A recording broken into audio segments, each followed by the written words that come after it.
It's still winter here in Minnesota. We've got a couple more inches of wet, slushy snow today, but I'm not thinking about that. I am thinking about bow fishing right now. This is my Oneida Osprey Bow, and I want to travel with it. And I'm going to use an intact case.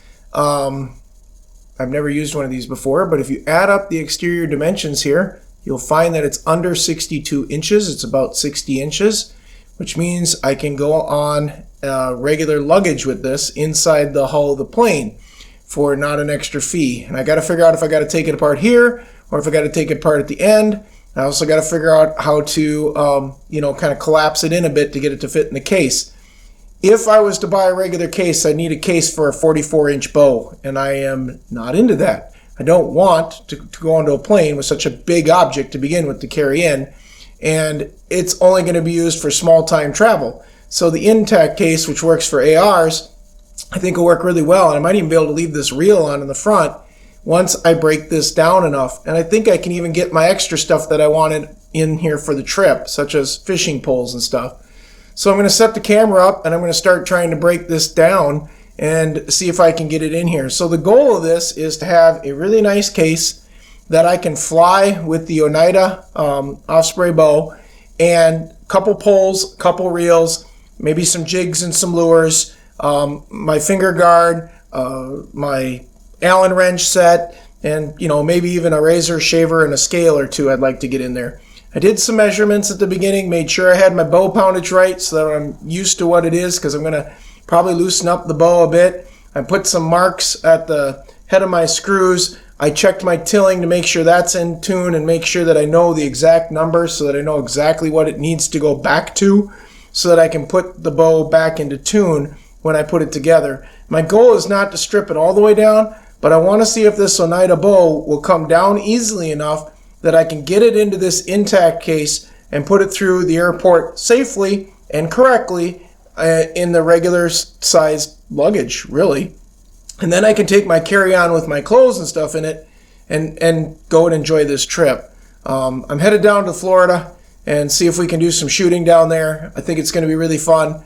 We're going to take 2 Oneidas with and a Muzzy, and we're going to see if we have a great time out there. I'm going to put a couple small paint dots here on my screws for my poundage, just so that I kind of know roughly where it was when I took it apart.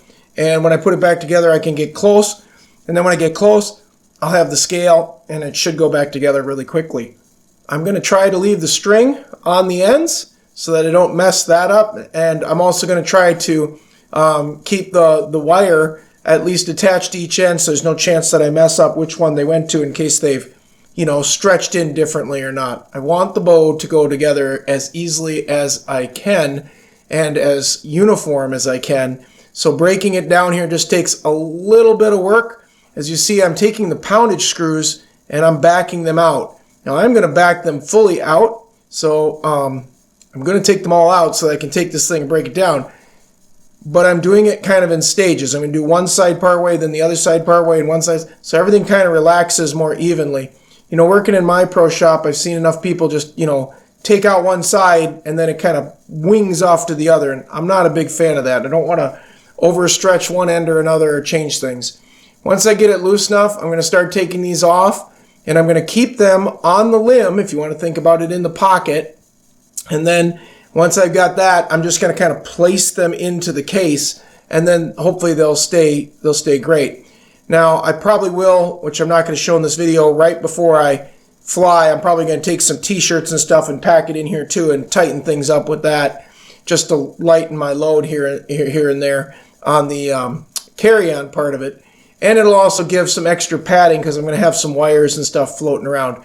But as you know, bowfish bows get pretty scratched up pretty quick. So it isn't like this bow hasn't already seen its scratches, if you know what I mean. So I'm trying to get it all apart here just as nicely as I can, trying to get these kind of steel cables off. Again, I'm not messing with the one that runs through the center of the riser. I'm only dealing with the arms right now, and they're coming off really easy with just a basic Allen wrench.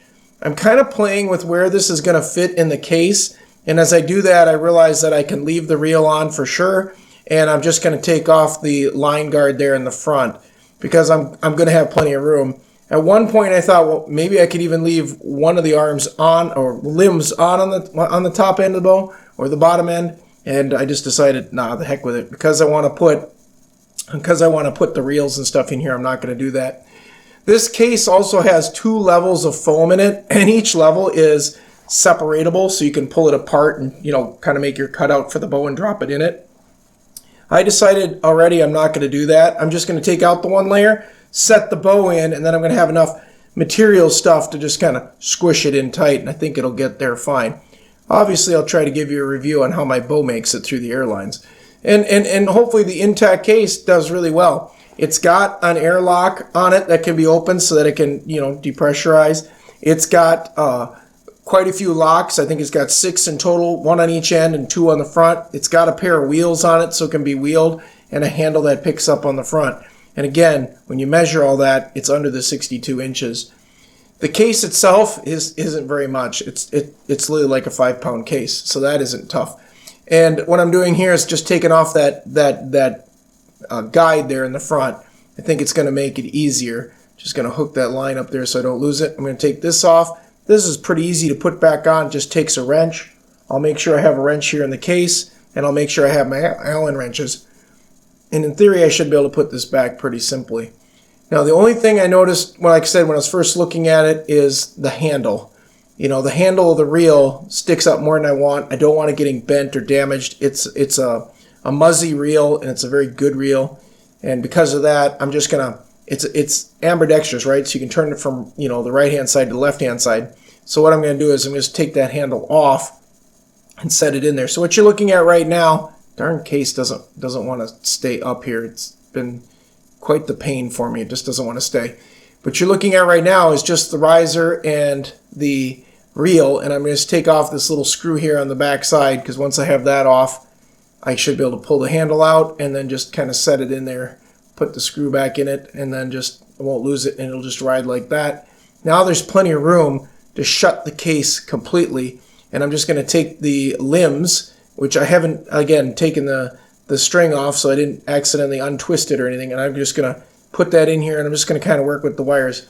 I'm going to eventually just zip tie the wires down together so they're all perfect, but for right now, this is the trial packing stage. I want to see if I can get in here. When you got an AR case that's under 40 inches and it's only like 12 inches wide, and you're trying to put 2 poles in here, collapsing 7-foot poles.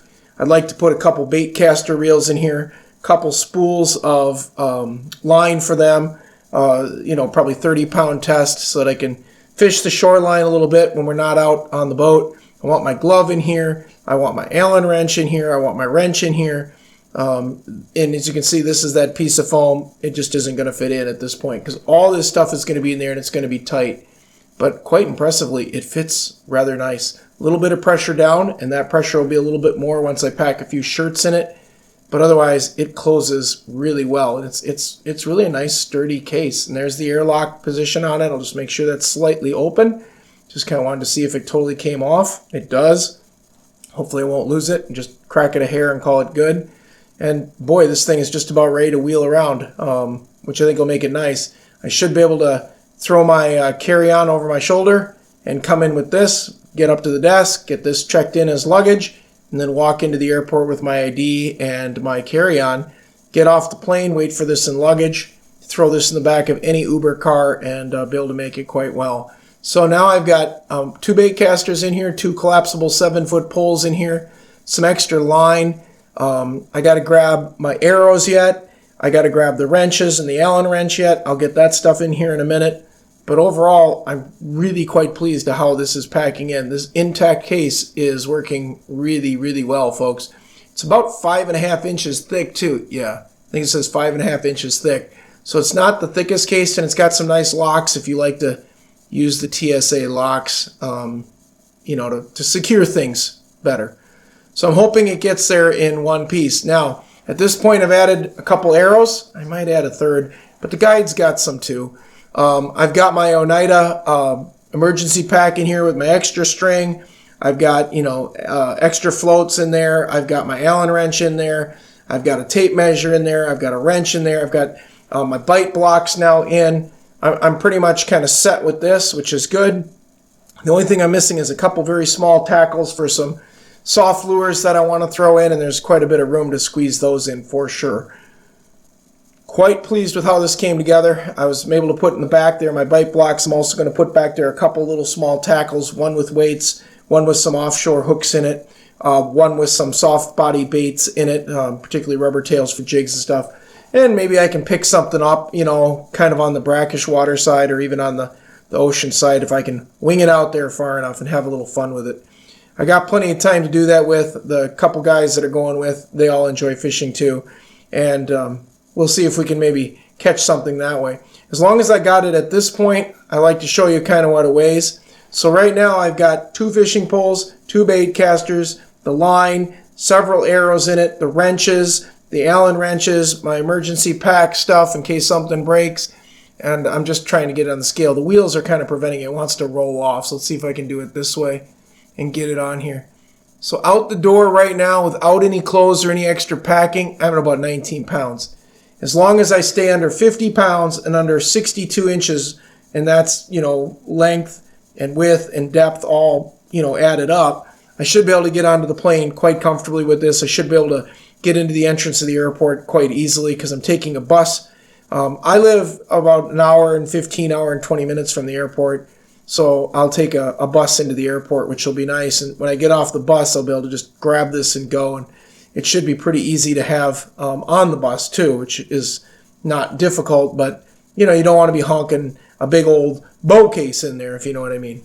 And then when I get down to the airport down there in Florida, this thing should easily go into the smaller Ubers and stuff that we can pick up and get a ride with.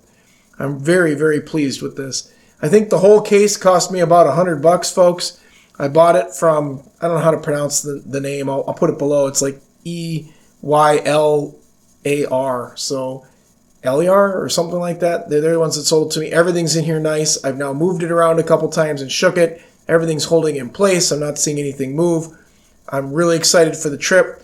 I'll shoot you guys some video of us out shooting some fish, hopefully. Maybe if we get lucky, we'll even see a ray or two out there. But right now, I wanted to show you how I'm going to break down my Oneida bow fishing bow, get it in an intact case, and get it shipped on a plane with me.